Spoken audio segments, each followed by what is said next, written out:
everybody. Welcome to the Tell Me More podcast. My name's Lyndsey, here with Whit. I'm not Casey. No, you're not. I'm not Casey, but you know what? But you'll do. I'll do. Yeah. You'll do. So this is our last week in the book of Ruth.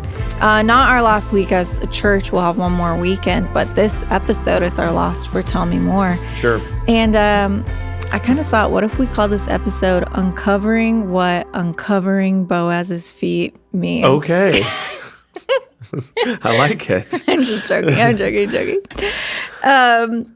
Before we get into chapter 3, you talked about that humans, or all of us, we have an insatiable appetite for stories. Can you talk about that a little bit? Oh, wow. Yeah. Well, I mean, it's not, in my mind, it's not hard to see. You look, I mean, how much of your monthly budget goes to subscriptions that are stories, when you think about your Netflix subscription, which most people I talk to have. Yeah. And that's not just that one. It's, Apple TV Plus. It will be Prime. Hulu, it Paramount will be Hulu, Plus. Paramount. Yeah, I mean, it's a lot of it. Like there's so many subscriptions that are feeding us, and Max. each one of those channels. Yeah, each one of those channels or apps or subscriptions is feeding us stories. So, reality TV stories, episodic series, movies, they're coming. I mean, that's just TV.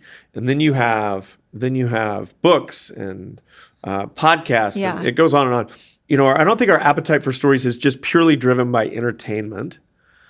But because I think inside of stories, we see ourselves in stories. And I think stories help us make sense of the world. Stories are, and art works this way, is powerful. It bypasses logic, our well-crafted arguments, reasons why I can't, shouldn't, whatever, and can just strike you right in the heart. And if you've ever, seen a movie that caught you in an unexpected way and made you feel things that you didn't go into that movie intending to feel or even thinking about, you understand what I'm talking about. So the Bible is a story, I would argue, from Genesis to Revelation, that though there are places where there's instruction and laws, it's also woven all together. It is a story. And the idea is, I think we're meant to find ourselves in the story, and we're meant to find God in the story.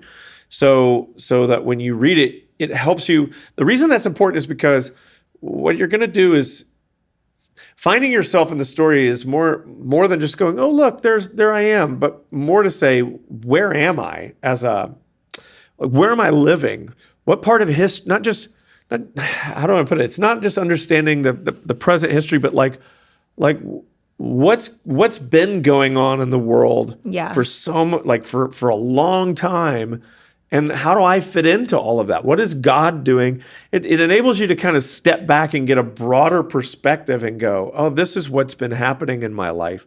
And I think Ruth and Naomi, their story helps us understand our spiritual story as well, which is not just specific to, I was born in 1976. It's not just about my lifetime. It's the story of what God has been doing with people from the beginning and how I fit into all of that. And so it tells me where I come from, where I am, where I'm going, helps me make sense of the world in ways that calm me, that sustain me, that ground me, that humble me, a lot of things. So it's perspective. So I think we're invited to see ourselves in this for that reason. When we were prepping for this series, on one of our meetings about, are we going to do Ruth? We're looking at this, and you said in 4 chapters, just 4 chapters that you could read in like 15 minutes, you learn what Ruth and Naomi learned in a lifetime. Oh, wow. And so in 15 minutes, you can learn That's lifetime. Amazing. Yeah. Well, you said it. So with George. So that's That's a cool thought. That's stories. They're so impactful. I'm a huge movie buff. I'm curious. Recent movie you watched? Oh, what is the last movie I watched? Is two of them. I started something last night about Yuma, the last stop in Yuma. I only got halfway through. I got to finish it. The movie I finished just before that is called In the Land of Saints and Sinners with Liam Neeson. It was very good. I enjoyed it. I've not seen that. Yeah, it wasn't amazing, but it was pretty good. So, that was I watched that a couple nights ago. I'm always on the hunt for a new. I rarely find them. But if I can find something that seems okay, and I'll watch it and entertains me. But yeah, and then the movie before that was Furiosa, and I did not like that at all. Yeah, we just talked about that before we started recording. Fury Road is one of my favorite all-time movies, and Furiosa was wildly disappointing. So anyway, yeah. I watched love stories. All the President's Men last night. That has Robert Redford in it, does it not? Yeah, I think so. Yeah. Yeah, and it's about... You think so? You just watched it last night? Do you not know who Robert Redford is? It has Robert Redford. The handsome blonde guy. Yeah. Okay. Yeah, he was in it. Is Paul Newman in it? I don't know if Paul Newman's in that movie. I don't think he is. No, I don't think so. I have never seen All the President's Men. Was it good? It was pretty good. It's a slow burn for sure. But, like it's about the 70s, about Watergate. Okay. And so... And it's based on true events. Sure. The two writers for the Washington Post. It was a good I've heard of it many times, and it's one of those movies I've never watched. Yeah? It was good. Yeah. Okay. In June, me and my husband, because June has 30 days, we do a movie every night. Oh, my gosh. We pick 15 each. Oh, my And it's a gosh. reveal. That's kind of fun. It's a lot of fun. It's a lot of movies. But it's kind of like, you don't always have like a reason to introduce someone to a movie you love. So wait a minute, is it movies that he's seen that you've not seen and movies you've seen that he's not seen? That would be hard to do. All of my movies I've not seen this year. So you're picking movies you've never seen. You're I just want to see them. Let's watch it. And so, but who picked All the President's Men? I did. And had Adam seen it? He hadn't seen it. Okay. Yeah, and then he picked the Joy Luck Club. Have you seen that? It's a 1993. Man, that is a 90s movie. I totally remember the title. I don't know who's in it. It's an all Asian cast. It follows a group of Asian women, and they're living in kind of a community together in the States. That was kind of like that movie got some acclaim in the 90s. Yeah. Is it good? I thought it was so good. It's based on a book. See that. Yeah. Yeah, it would be good for. There are some parts that it has like themes, intense themes, because it's the story of these women's lives in Asia before they came to the United States, and they're kind of the impact of what happened to them and how it's causing them to raise their children. Huh. But it might be interesting for your girls, and Heather. Okay, like they might like it. I don't know. Totally, it does really have cool. some. Do the parents' guide. I don't know. Okay, yeah, I'll look just at in it. case. Anyway, stories. Yeah, and it's our hearts love. I love a story. Yeah, everyone does, and that's that's why. Story. Oh, Ruth is such a good. Yeah. So you had 3 points this weekend. Ruth's actions are risky but not risqué. Yeah. Which is so fun, because when you read this, I think as you're like pulling the thread on it, you're like, oh, this is really... It's a little spicy. She went at night and keep it secret, and she left before everybody woke up. Yeah. Which it's hard. When I was first reading it, I'm like, okay, I have to remember also like the Christmas story is like, have you told... If you've recently told a child the Christmas story, you're like, and she was a virgin. Yeah, you have to explain. Which means, you know what? We'll get back to that. Sure. There are these themes throughout Scripture, but Ruth's actions are risky but not risque.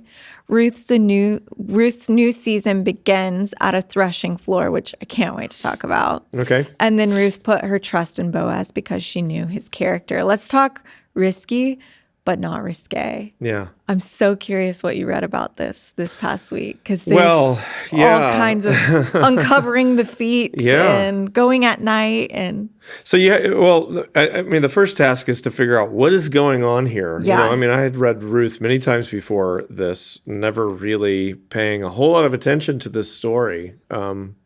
Wasn't unfamiliar with it, but I also had never really sat down to try to let it speak to me and go, what's going on here? Yeah. And part of that reason is this right here. So there's a few stories. Judah and Tamar is another one.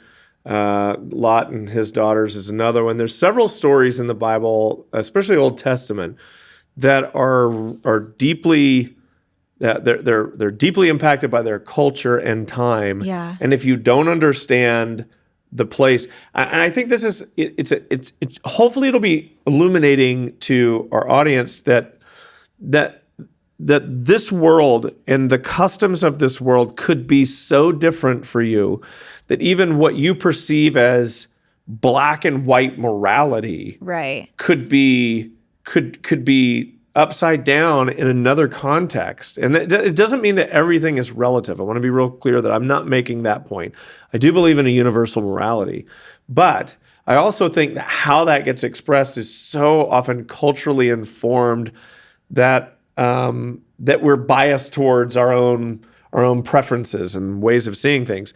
Well, this is a story filled with like cultural actions and cues that are just really difficult if you without someone to guide you through it, you wonder what is happening. Yeah. Here.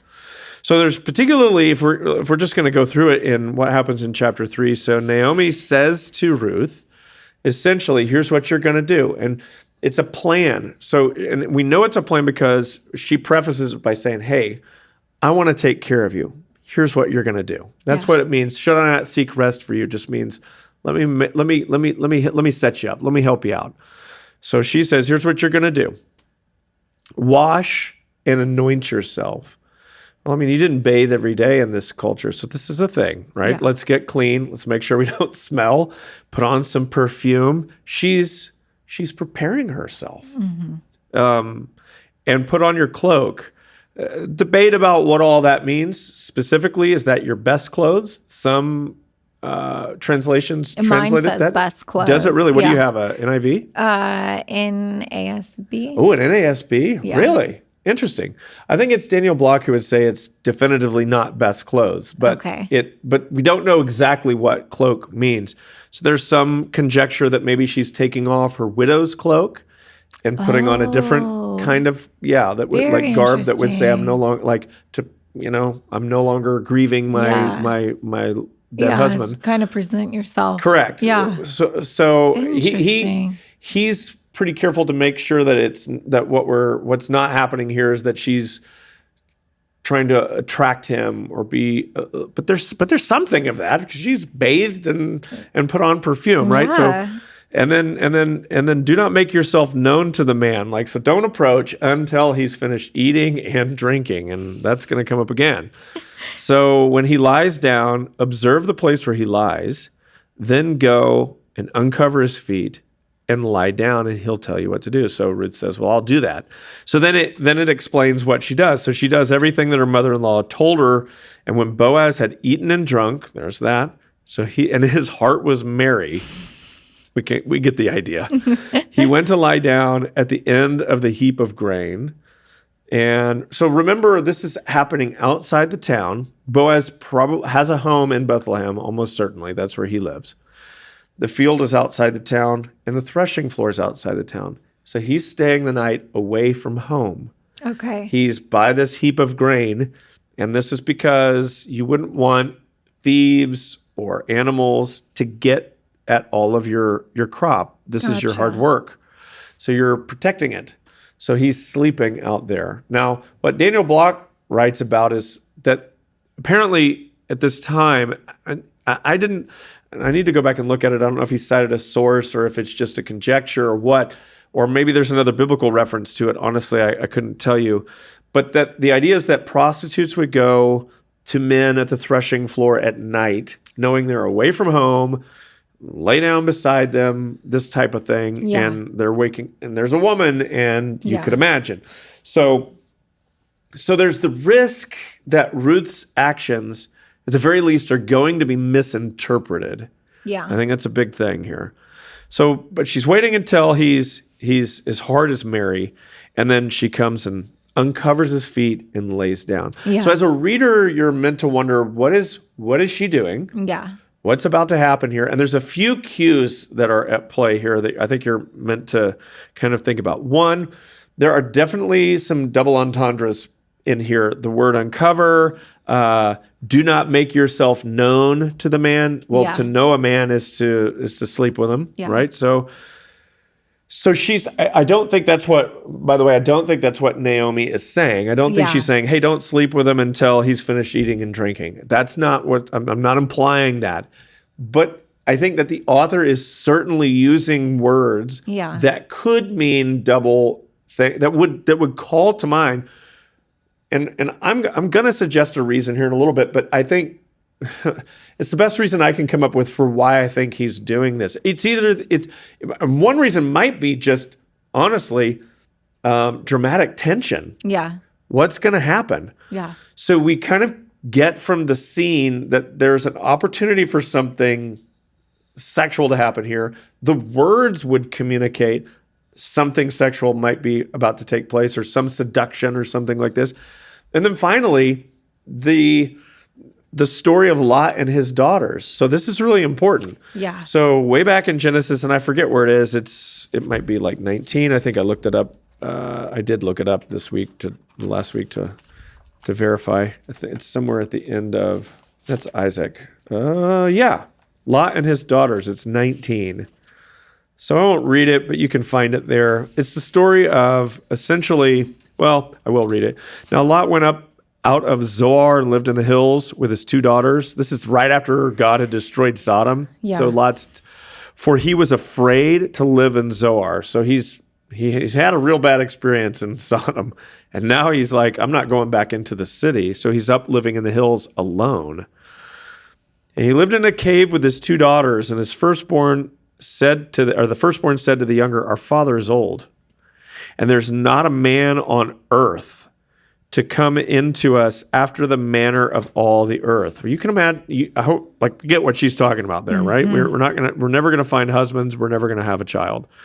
Come, let us make our father drink wine, and we will lie with him, that we may preserve offspring from our father. So they have no husbands, no future. There's a similar situation. Yeah. And so they're taking matters into their own hands. We're going to do what we think we need to do. It's not advisable. It's not even maybe best case, but we're going to do it because we have no other option. Yeah. That's what they're saying to themselves. Which, by the way, ought to tell you the level of desperation and seriousness with which women in that time saw themselves with offspring, and the whole thing is like a big deal. You're willing to sleep with your dad. It's a big deal. So they made their father drink wine that night, and the firstborn went in and lay with her father. He did not know when she lay down or when she arose. That's interesting when you think about he's laying down and then she comes to lay down, right? They're similar circumstances. Boaz is asleep. Yeah. She's coming to lay down by his doesn't feet in the know. night. He doesn't know what's going on. She goes in secret. So the next day, the firstborn said to the younger, behold, I lay last night with my father. Let us make him drink wine tonight also. Then you go in and lie with him, that we may preserve offspring from our father. So they made their father drink wine that night also. And the younger arose and lay with him, and he did not know when she lay down or when she arose. Thus, both the daughters of Lot became pregnant by their father. Here we go. The firstborn bore a son and called his name Moab. He is the father of the Moabites. Well, who is Ruth? She's a Moabite. Mm-hmm. So the question that you're going to be asking yourself here, if you're reading this or hearing this thousands of years ago, is, wait a minute, is she gonna do what her ancestors did? Yeah. Is she that kind of girl? Is that what's about to happen here? And so there's all this tension around this. That you're meant to read into it and wonder what's about to happen. And if you were playing the story out like a movie, you would be watching her at the beginning and you're like, oh, she's committed to Naomi. And you're seeing this character, this what they call an excellent and worthy woman, and now she's doing this, and you're like, what's next? You're so wondering. There's quite a bit of tension. Gosh. So she uncovers his feet. Now that's another one. Uncovering is a euphemism for sex. That's in Leviticus, I think, 18, which talks extensively about whose nakedness you can't uncover, which just basically means It's a euphemism for sleeping with someone. And you get some of that in the story of Noah and his son after the ark. Yeah. They come out of the ark and he sees the nakedness of his father.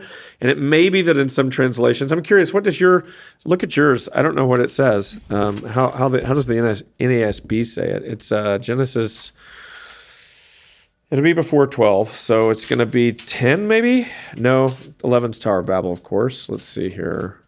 Yeah, it's 9. So Ham, the father of Canaan, saw the nakedness of his father. Okay. And told his brothers outside. Yeah, we don't know exactly what that means.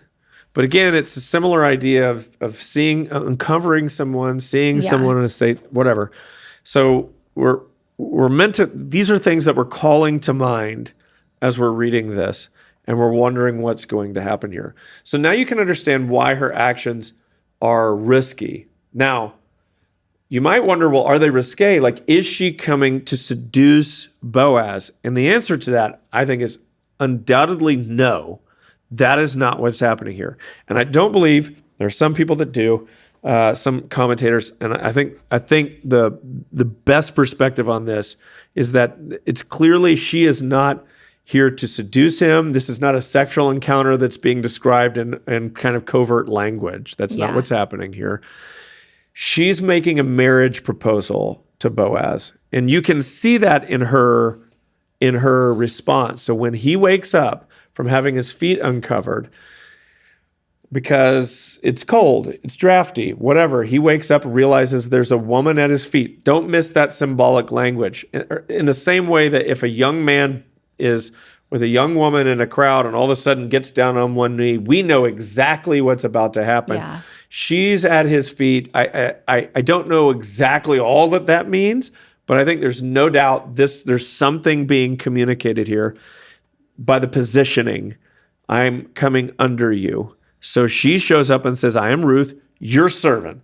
Spread your wings over your servant, for you are a redeemer. So twice she refers to her as her servant, and she makes her request. She's inviting him to do what he can possibly do, which is redeem her. Yeah. Redeem her and Naomi. Bring us back into your family. I'll be your wife. It's a bold move. She doesn't know how he'll respond to it. She doesn't know if he might see her as a prostitute. There's a million different ways this could go wrong, but their hunches, and we can get to this at the end, their hunches that he'll respond to it in the right way because they've seen he is a worthy man. He's a good man, and he won't take advantage of her. But that's what's happening here. So it's a bold proposal, but done so in submission. So theologically, the point that I was trying to make is that there's a difference between seduction and submission. Yeah, talk about that a little bit, because I thought that distinction was really good. Yeah, okay. So seduction is the idea of, when a woman seduces a man, we get the idea. You're using your beauty, your allure, your charm, your body, whatever, to offer to him something that he wants, or to try to entice him into wanting you, so that you can then turn around and get something back from him. That's the idea of seduction. I mean, it's what it is. And in the case of a prostitute, we understand really clearly how this works. Yeah. It's my body for money. Yeah. But it could happen in lots of different ways, where you're offering yourself for an opportunity, for protection, for money, whatever. I mean, we can read into that like so many different cultural examples. And by the way, this doesn't just apply to women either, because we use the term prostituting yourself in any capacity where we're giving up part of ourselves that we would rather not give up in order to get something. Yeah. So it's this kind of trade where you get used, but you're willing to endure it so you can have what you want. Yeah. And so my point is that there's a real difference between seduction here and submission, and that Ruth is not showing up to Boaz saying, look, just do what you want with me, just give me some food. Yeah. That'd be a really dirty kind of scenario that is gross on, like, it's not, it's just using each other. It feels impersonal and not beautiful. she's not asking for that. She's not showing up saying, hey, I'm available if you'd like to have your way with me. Just let me, take care of me and my mother-in-law. That's not what's happening at all. She's offering herself in the same way, by the way, that she's committed herself to Naomi. Yeah, which that's is to so say, true. I am with you all the way to the end. And she's already proved that, which is why when she makes the offer, notice that Boaz, how does he respond? He says, and now my daughter, what does he say? He says, may you be blessed by the Lord, my daughter. You have made this last kindness. And I didn't get into it this weekend, but it's what she's done right here. He's saying is even a greater kindness than what you've done with Naomi. Okay. That's really That's what he's saying. So he views it as her approaching him. He sees this, wow, he's blown away. And maybe it's perhaps because of his age. Yeah. So you've not gone after the young men, whether rich or poor. In other words, you've not gone and looked for some dude who, again, this transactional kind of relationship where you give him what he wants so you could get what you want, maybe to provide some protection. You've come to me. Yeah. And I think he feels really honored by that she would think of him in that way and treat him with this kind of deference and respect. It's not self-serving. She's approaching all these folks the right way. She's committed herself to Naomi. She's going to Naomi's relative. I mean, yeah, there may be a million things. She may be young and beautiful, and he may seem or feel old and, best days behind him. Yeah. We don't know what his situation is. We don't know if he had a wife. We don't know anything about him.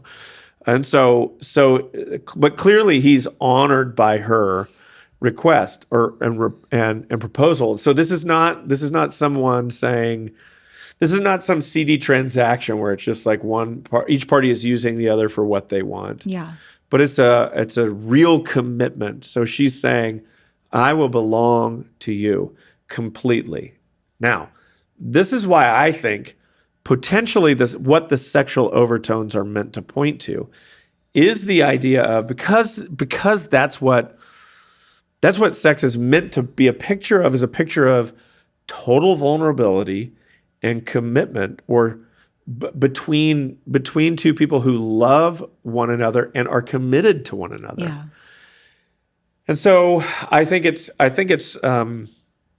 the sexual tension of all this is not meant to make you think of some, dirty scene that's going to happen, but rather the commitment, the total commitment with which they're going to devote themselves to each other. In the same way that in some sense, and I get that it's, to some degree weird to talk about all of this, but like, when a couple marries one another, the physical consummation of that relationship is certainly implied. It's not anything that we're all talking about. Yeah. It's understood, though. And then, you go back not that far in human history, and it's really understood. Like, to the point that, I found this to be wild, that when Luther married his bride. Oh, yeah, you talked about this. His best friend was in the room when the marriage was consummated. Weird. Yeah. But they viewed it in a different way. Totally different. Yeah. So yeah, it's how we view sex, but it's so I think these implications are meant to point to something, a deeper, a total commitment. So what I was saying this weekend is, I was thinking about the great commandment that Jesus espouses. It comes from Deuteronomy 6:4, I think. Love the Lord your God with all your heart, your soul, all your heart, all your soul, all your mind, it's this total commitment. That's what I think Ruth is saying here is, I will belong to you. Yeah. I will be yours. And so I think that's what, so my point was just theologically or even practically is this is how we come to Christ. I thought that was so good. Yeah. You talked about manipulation versus vulnerability when we come to Christ. That's right. That was... So you're not coming bargaining. I will give you my life if you will X, Y, and Z for me. This is not to say, sometimes that happens in the Bible. Sometimes people do come bargaining and God's still good. But But really, when Jesus says, if anyone would come after me, let him lose his life, that's what he's talking about. Yeah. You're giving up your right to yourself. You're laying it all down and saying, I now belong to you. Rather than manipulation, which is, I'll serve you, I'll go to church, I'll pray. This is the older brother in the story of the prodigal son, which, by the way, interestingly, so when a father would... So the way the inheritance structure works, the reason that the older brother gets a double portion, if you've ever heard that from the Old Testament, double portion, it's because they're set to inherit the family estate. Okay. Keep in mind that the family lives together. So it's not like he gets the mansion and everybody else has to live out in the shack. The idea is that he's going to inherit the position of caring for the whole of the family. And that will be his responsibility. So he gets double what the others get. Because, if you think about the story of the prodigal son, the way and that story is about inheritance. So the younger son comes to the father and says, give me my inheritance. So what would he get? If the older brother gets 2/3, what would he get? He would get 1/3. So he takes 1/3 and he squanders it all. When he returns and the father's throwing a party and celebrating the son, the younger brother, whose inheritance is that coming out of? Everything that the father has will now be passed to the older brother. So everything that he's giving to, spending on the younger brother, is money that's coming out of the inheritance that the older brother is losing, which is why he doesn't want it. Yeah. That makes so much more frustrated. sense on that story now. Well, he's angry about it. Yeah. And so, but notice what he says to the father. He says, all these years, I've been slaving for you. It's not love that's motivating him. It's the transactional relationship that I'll give you this if you'll give me that. And I think that happens within our relationship with God all the time, which is I'll serve you. And this happens. So then people find themselves in this position. I've served the Lord, and then something tragic happens. And I look at God and I say, what gives? Yeah. I've been good. I gave you all this time. And this is what I get. This is the thanks I get. It's this idea of getting God in your debt. That's essentially what seduction and manipulation are.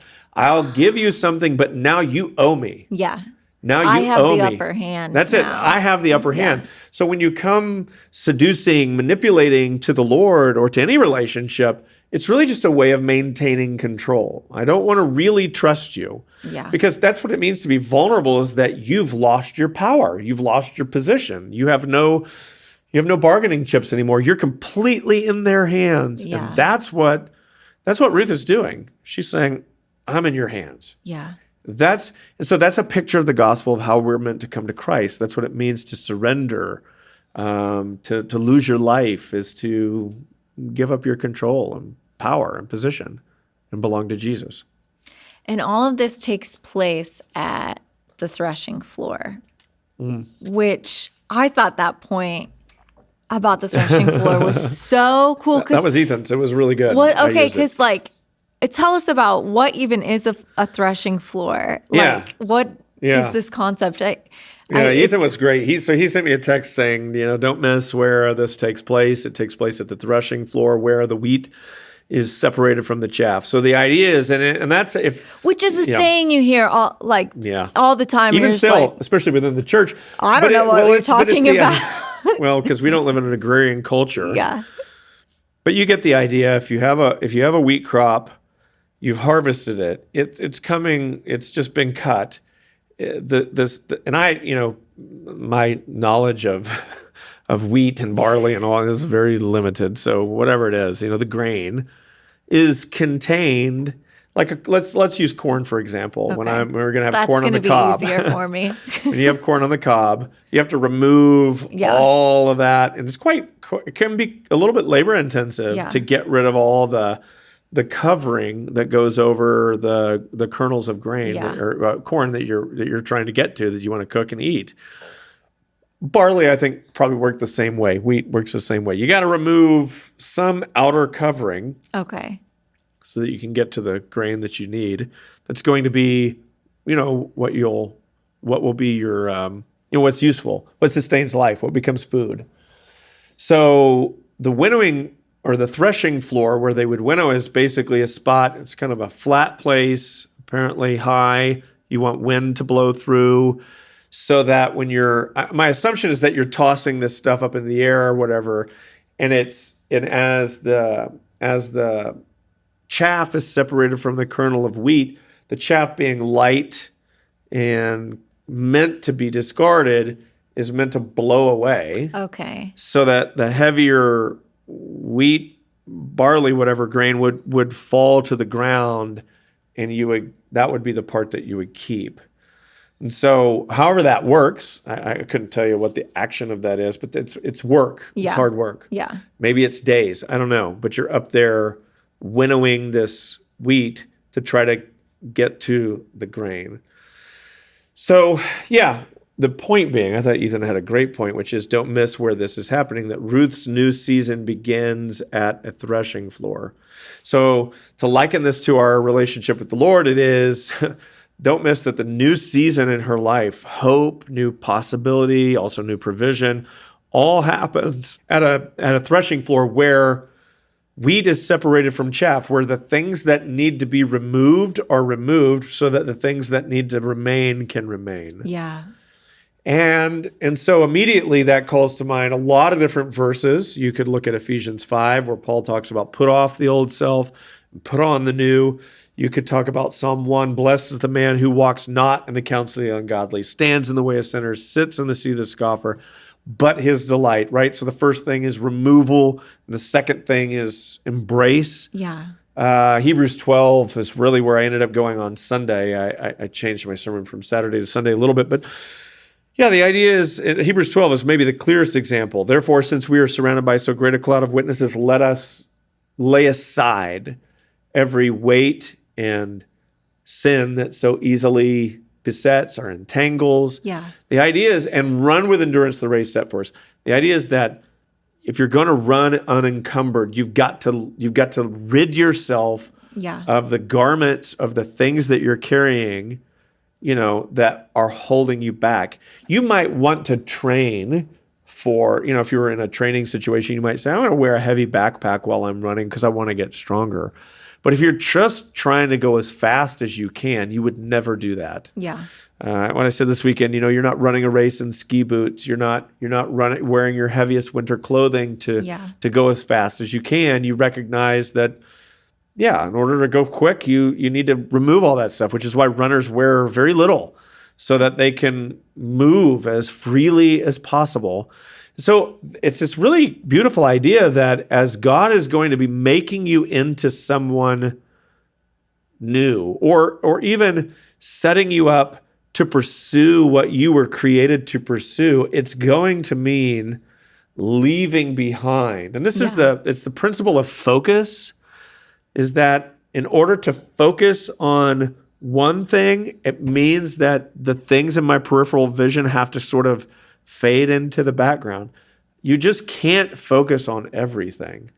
So if you want to become, let's say, the most realized version of yourself, but that would by necessity mean that there's a lot of other things. So I'm going to hyper focus on that. It means I can't focus on this, can't focus on this, can't. So I got to get rid of this, get rid of this, get rid of this, get rid of this, get rid of this, get rid of this. So that I can really live. I mean, Jesus being the ultimate example of this, right? Of here you see in the story of Christ, a man so clearly understanding who he was, what he was there to do, and where he was going, that he really didn't have. You just get the sense there's really no time for frivolous activity, waste. Yeah. He's not tied up in fashion, it doesn't seem. He's not just entertaining himself. He has a job to do, and his whole life is oriented at that one thing. Yeah. And it's remarkable. And so you go, and you could, my dad used to make a great point about focus, which is this, it's like an axe. If you take an axe, it's the focus, it's the sharp end of the axe that allows for the impact. If you take the flat side of an axe and you were to hit a tree, you'd hurt your hands badly, because we understand why. It's too broad. But if you narrow it down and hitting the mic, you hit the tree with that narrow end of the axe, it's going to make a deep penetration into that tree, and ultimately you make a big impact. But that's the narrowness of focus, and there's a power in all of that. Oh, that's so beautiful, because I think growing up, I wanted a life like that, a very focused life, and I think my question would be like, but how? How do you know? And I think what we're seeing in this story with Ruth is that you have to approach Jesus with vulnerability and be willing to lay yourself down, and then he's going to it has to start there, because are there things that need to be removed? Yeah. What is? Yeah. And you let him pick what to leave and what to go. Yeah. So John 15, that's what Jesus, and I use that in a couple of the services this weekend. I am the vine, my Father's the vine dresser. Yeah. Every branch in me that does not bear fruit, he removes. Every branch in me that does bear fruit, he prunes. So neither branch is getting away without being cut. Yeah. Either one. If they're not bearing fruit, we get rid of it. If it does bear fruit, we cut it back so that it will be even more fruitful. So there's this practice of removal that precedes growth. Can you talk to me a little bit about like the things that are removed? Do they always have to be sinful, immoral things? So no, I don't think so. I mean, it's interesting. Hebrews says every weight and sin. And so some are sin and some are just weights. Yeah. They're not necessarily wrong, but they're also not necessarily good. And so I think, and then I think sometimes it's the Lord is just asking you to lay something down for the present so that you can, it's the willingness to lay it down that makes you fit to use it later. Yeah. And that's, so like in my own journey with, leading Church on the Move, I had to at multiple stages along the way be willing to sacrifice my own dream or my own perspective, or there were times where I was in conflict with my dad, to lay aside even the thought of ever being a pastor here or the pastor here, to let all of that go. Multiple times I had to do that, so that I think that's part of what has made me fit to be used now. Yeah. Is that I wasn't, determined at all costs to pursue it then. And so I think sometimes God's not just everything he's asking you to say no to is not always a no forever. Sometimes it's a no for now. Yeah. But in the obedience to the no, you're becoming who you wouldn't and couldn't otherwise be without being asked to set something down. And it makes you into someone you wouldn't otherwise be. So I think God's trying to form you in all of that. That's the idea of and interestingly, now that I think about it, John 15 makes it pretty clear that there are branches that have no fruit and they need to be removed. Yeah. So maybe we could think of that as sinful. And then there are branches that do bear fruit, but they are pruned. And maybe we could say that there's some good things, but that they need to be trimmed back, or I need to change the nature of my relationship to them, or whatever that might be. And I've had that happen lots of times in my life. I think just growing up following God, the hesitation I've had is like when I feel like, oh, I meant to give something up or like not do that. Well, it's not necessarily bad. And that's kind of the thing that would go through my head. And I've learned that lesson where it's like, nah, if that's the thing, just be ruthless about it. Get it out. See what happens. Just don't do it and see what happens. Yeah, see what the Lord does. Yeah. And then the one thing that I was talking about in there was that Boaz puts a simple, but it's there, a restriction on Ruth straight away. He says, remain here tonight. Yeah. Just stay here. Don't leave. And so the question is, she does. She stays there. And then in the morning, Boaz wakes up and gives her 6 measures of barley. And what I thought was fascinating is that the gift, the provision, if you will, doesn't come until after the obedience. So, and I think that's another picture of how God works, that God puts, like the rich young ruler, when the Lord says to him, let everything go and come follow me, give it all up. I have no doubt that he wanted to give something back. I don't know whether it would have been financial or not. Yeah. But he was going to give him some, but you can't receive the gift until you first obey what the Lord's asking you to do. Yeah. And so there's gifts and provision on the other side of obedience and respect of boundaries or whatever that God's put in front of you to say, hey, abstain from this or lay that down or whatever. In some cases, it could be repent of this sin. It's like there's a gift, but the gift can't be received until after the obedience. And again, I've certainly experienced that in my life is that God wants to give you something, but I think he's waiting until, it often comes on the other side of obedience. And it's not just, it's reward, but it's more than reward, because I think what you understand as a parent is that you can give your kids gifts that will hurt them if they're not ready to receive it. Yeah. You're not doing them any favors by helping them you're not really helping them, you're hurting them. Yeah. So, and that's easy to do.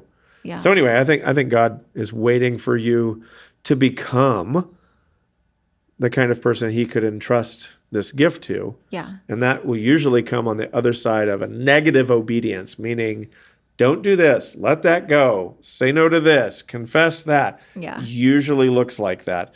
And then it's like, now this positive thing starts to happen. You understand what I mean by negative and positive and all of that? Absolutely. It's not like bummer, negative, and happy, bummer, negative, happy, positive, but rather negative as in subtract, remove, say no to, deny, die.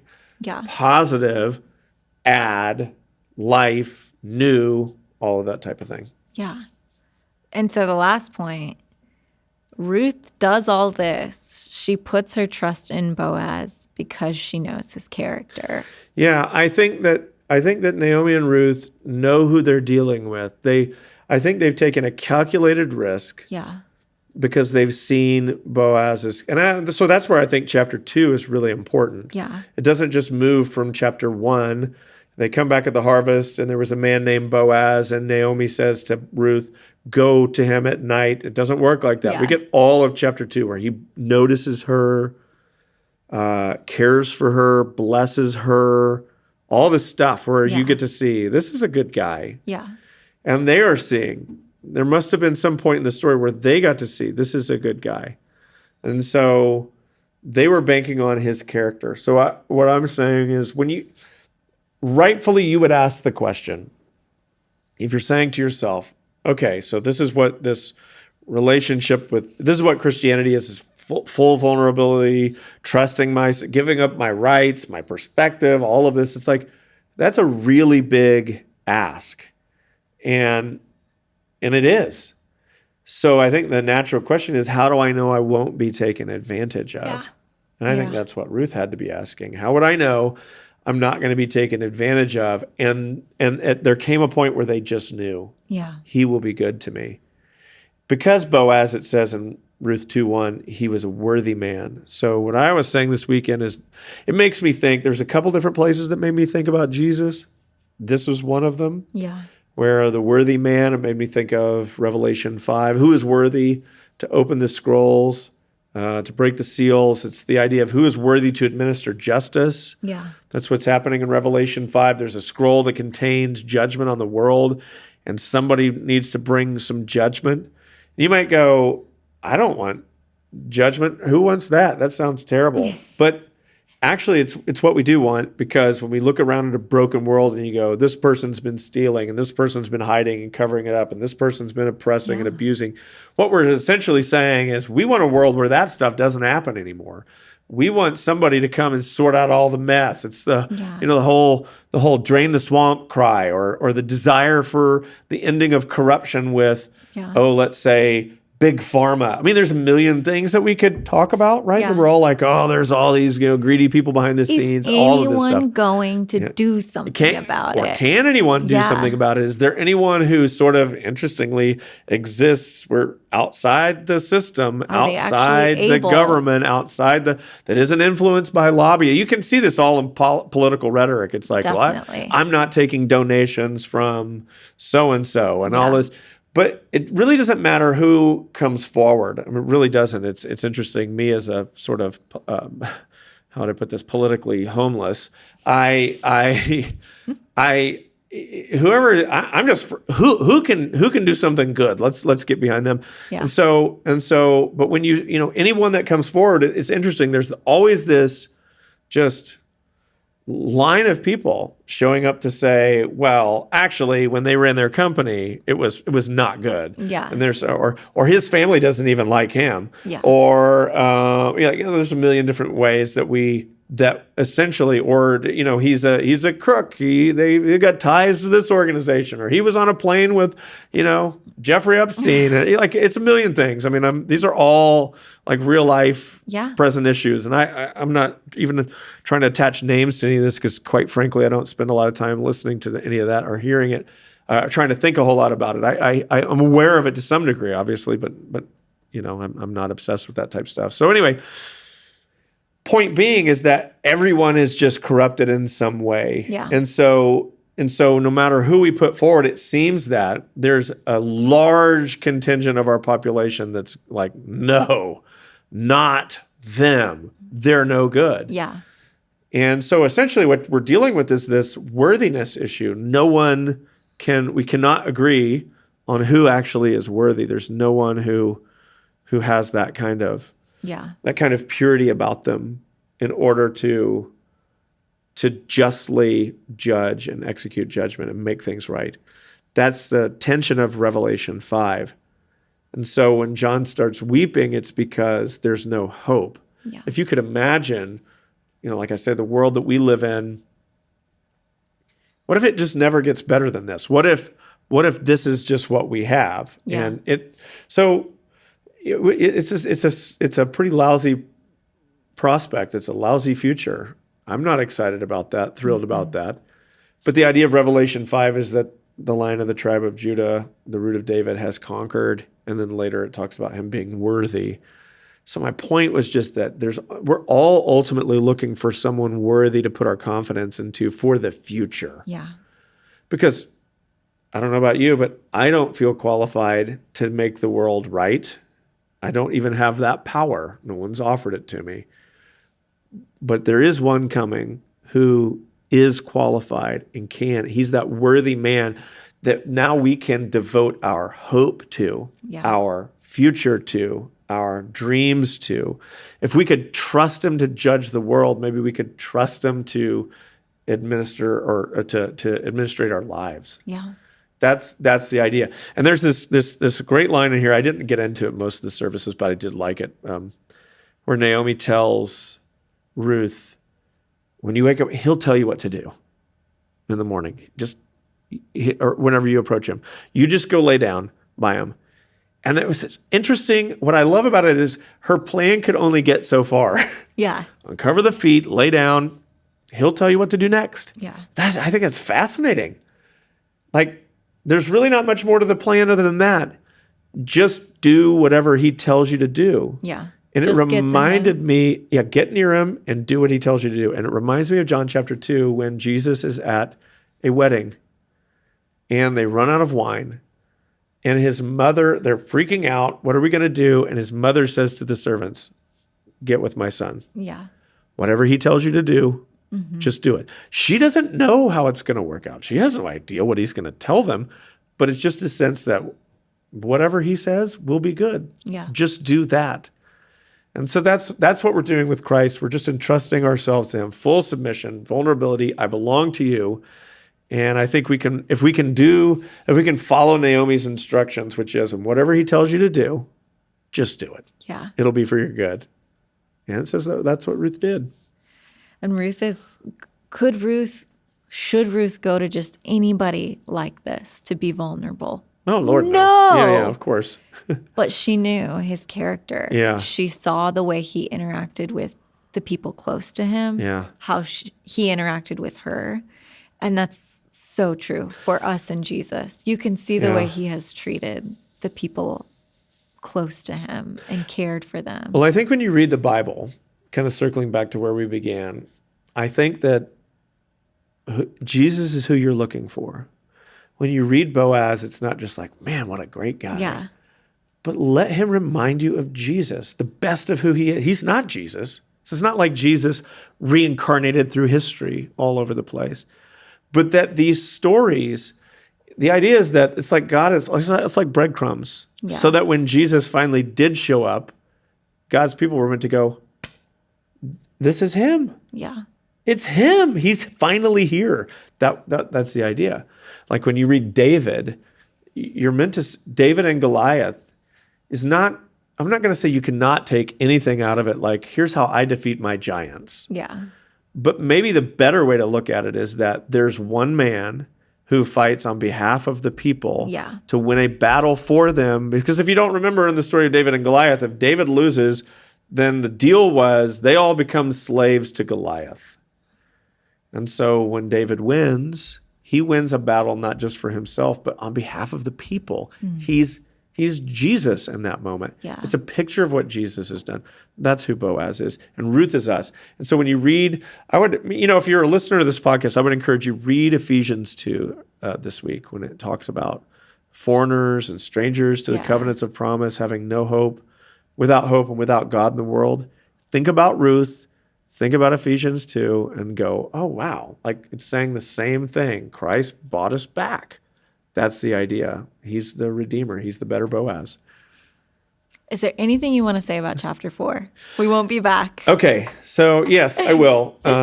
Really briefly, I think there's this cool thing. So the very end of chapter 4, and I told this to Pastor Greg who's preaching this next weekend. Let's see I don't know whether he'll use it or not. But so the very end is this verse.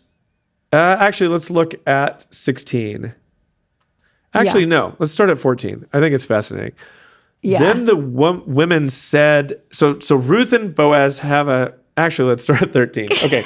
So Boaz took Ruth and she became his wife.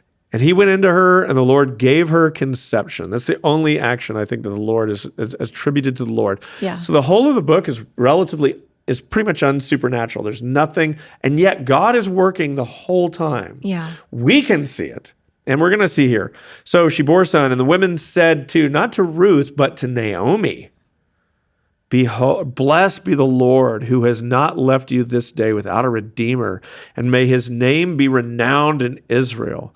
He shall be a restorer of life." Remember, she went away full and came back empty, but now life has been restored.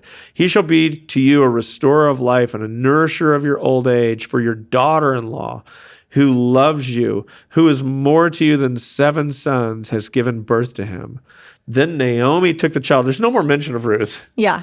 Took the child and laid him on her lap, and she became his nurse. And the women of the neighborhood gave him a name, saying, "A son has been born to Naomi," not Ruth. They named him Obed. Here's important. He is the father of Jesse, the father of David. These are the genealogies, the generations of Perez. Perez fathered Hezron. So Perez being Tamar's son? Yeah. Interesting. So we're going back. Okay. So Perez fathered Hezron, Hezron fathered Ram, Ram fathered Amminadab, Amminadab fathered Nahshon, Nahshon fathered Salmon, Salmon fathered Boaz, and Boaz fathered Obed, Obed fathered Jesse, Jesse fathered David. So we have from Boaz to let's go, Boaz and his son. Then Jesse is David's dad, but this is Boaz's grandson. Mm-hmm. So David being the great grandson. So this is interesting. Okay, so within it's conceivable it's within the lifetime, but probably not. Probably Boaz and Ruth are dead by the time of David, and certainly by the time that David is becoming king. Yeah. But somehow this story is preserved. So think about this. You get this story where God is not. He's not said to do any supernatural work. And so it seems just like a beautiful story, but you don't see the work of God. And this, I think, is a real principle for life. You often don't see the work of God in the time that it's happening. You only see it later. This book had to be written later because it mentions David. Yeah. So it's not, someone's not writing this in the time of Ruth and Boaz. Somehow the story is preserved. Yeah. Maybe memory, maybe David knew it. Maybe he's the one that wrote it. Yeah. We don't know. But it's looking back on something that has happened before and actually seeing the work of God in that story over time. And the work of God would become more clear as time went on. As Obed fathers Jesse and Jesse fathers David, and finally somebody's going, whoa, this is cool. Look where he comes from. Yeah. And so you would say, wow, God was working there, when in the moment, it doesn't necessarily feel like God is working. It doesn't even seem like God's doing any supernatural thing. The sea isn't parting, a bush isn't burning, people aren't being healed of anything. It's just everyday life. In fact, the prayer that Boaz prays, may the Lord cover you with his wings, Boaz ends up answering. And this is how, because remember what Ruth says to Boaz, spread your wings over me. It's like cover me with your garment, make me yours. That's what he ends up doing. So it's this idea that when in partnership with God, when you're walking with God, so often the supernatural work of God, I think, one, looks like everyday stuff. It doesn't always take the form. And two, you don't see it in the moment. It often shows up much later. Do you realize, oh my goodness, God has been working this whole time. And so I think that's what we're going to see, and at least hopefully in part of chapter 4, is that, God's been working, and that became clear later, but it wasn't clear in the moment, which tells you right now that if you feel like you're following the Lord and he's distant, or it just doesn't seem like God's doing anything, don't be so sure. Yeah. It may be that you see the hand of God in much more clearly later on. And maybe even, believe it or not even in your lifetime. Yeah. So, chapter 4 is awesome. So good. So good. Well, we're done for the summer. Yeah, now hopefully we'll do a couple of, maybe a bonus episode or two. We're looking at doing that so we don't have no episodes during the summer. But maybe we'll come up with some special bonus episodes, topics that we can talk about. Yeah, you can watch Church on the Move social media. We'll make sure everybody's aware of it and when it's coming out. Excellent. Looking forward to it.